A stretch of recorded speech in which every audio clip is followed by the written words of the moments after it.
channel. It's when I appreciate that you're here with me today. Let's pull this thing.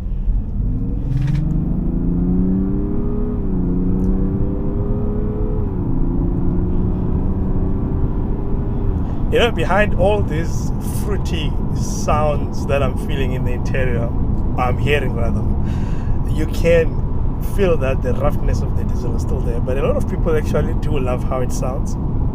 And that's one thing. I can't really hate on it because it moves. They didn't lie. I think Mazda said this thing can do 0.0 to 100 in 7.3 seconds, I think. And I think once you put it on sport, it can actually do that. But today, I'm not going to be talking about that. We're here to talk about this thing on gravel, because when we did that initial test, we were on gravel, but we did a short gravel, and I told you that I'm feeling a little bit of a discomfort in terms of how it handles the road on gravel. And I started thinking, no man, you see, I had passed this section and I thought, nah, I'm going back. I really need to confirm if this thing feels like a little bit stiff, and I feel like it can't handle the imperfections quite well. So that's why actually I ended up deciding that I'm going to come here. But let's basically take it here and see how it will manage. That's something that I really want to achieve today. Hey. Okay.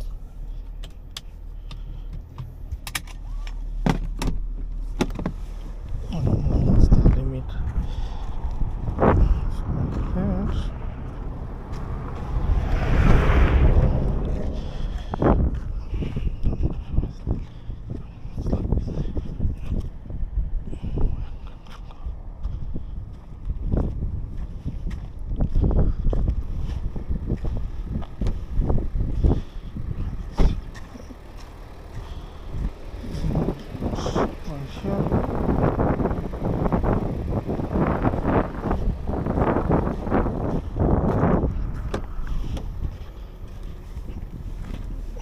So, pre-inspection done, and now we are pulling it.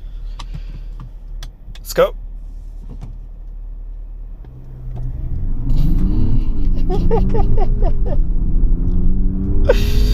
Oh, it's not lazy.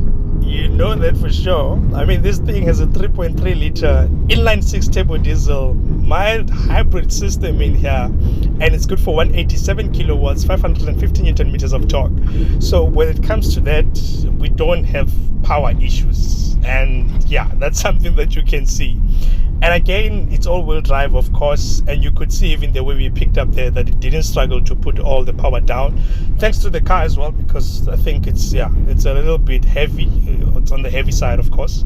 So because of that, then it helps a lot in terms of putting the power down. It doesn't struggle with that.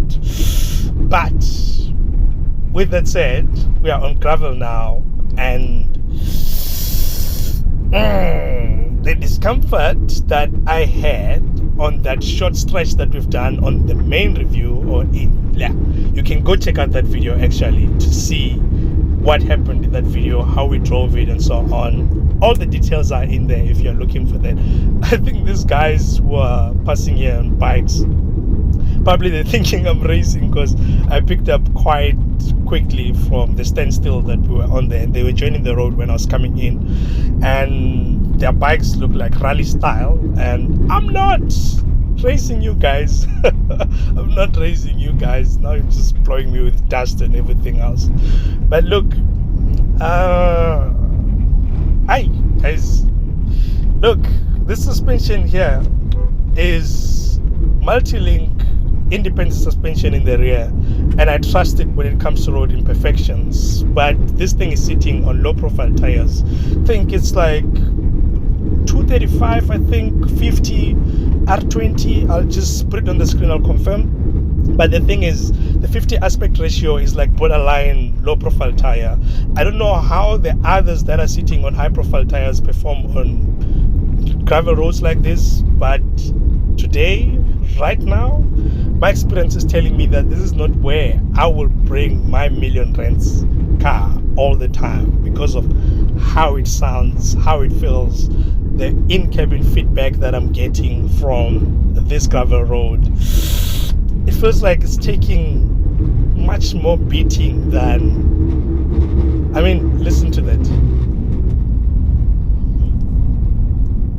Yeah, it feels like it's taking a little bit more beating from incoming noises, the rattling that I'm getting in here, the feedback as well, because I tried to move things around to make sure that, you know, the discomfort that I felt on that short stretch that we've done in the main review, it's not warranted.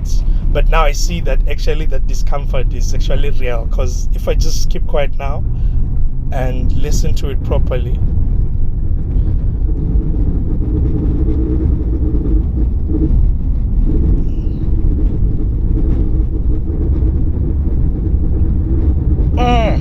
is it the suspension that I should blame, or low profile tires, or the screws in the cabin? Because this is a Mazda, guys, and when it comes to Mazda, I'm expecting every screw to be as tight as possible, and right now it feels like they need to tighten it up a bit, because I've done a gravel road on Mazdas. I mean, check our CX5 video that we've done back in 2022. The experience was marvelous, man. That thing is tight to the core, and it was the 2.2 liter Akira. Yeah, that's the thing. Akira turbo diesel. It was amazing on gravel as well. This one, all-wheel drive. The grip, I can't complain. The composure, I can't complain much, because as much as the car is long, because this is a long car, but doesn't necessarily feel like it's losing grip in any way. It actually handles the gravel quite well, despite being on road tires. But the noises are the ones that are going to say to you that, you know what, you just paid $1 million, because I think, yeah, it's warranted. I mean, it's justified why they want to ask you for $1 million for this car in so many ways. Check our main review, you'll see why I'm saying that. But to bring it out here, and the fact that it has that off-road mode that you can put on the drive modes as well, is telling you that they're saying you can take it out here. But I'm really not sure. I'm really not sure, because of the in-cabin noises that I'm getting right now. This suspension is firm, generally on in road imperfections. That's where you can feel it. Once you get on like a highway that is smooth and so on, you don't necessarily get any indication that it's uncomfortable and so on. You can do a long distance in it, but once you meet imperfections, hard bumps and so on, you're starting to feel that I think the suspension is on the firm side. I don't know if they were trying to make it sporty, and I'm not sure if it's only on this one, because this one is the top spec Takumi, which is a little bit more sporty, even in the way that it looks as well. Of course, the low profile tires informing that as well. But from what we wanted to achieve, I think, yeah, that discomfort, I think it's real. It's real, guys. Yeah, I don't think this is the car that you want to bring out here like all the time, because of the way it feels right now. Don't think it's gonna fall apart, but if I paid $1 million and it sounds like this, I'm gonna be a little bit stressed. Let's just stop it here.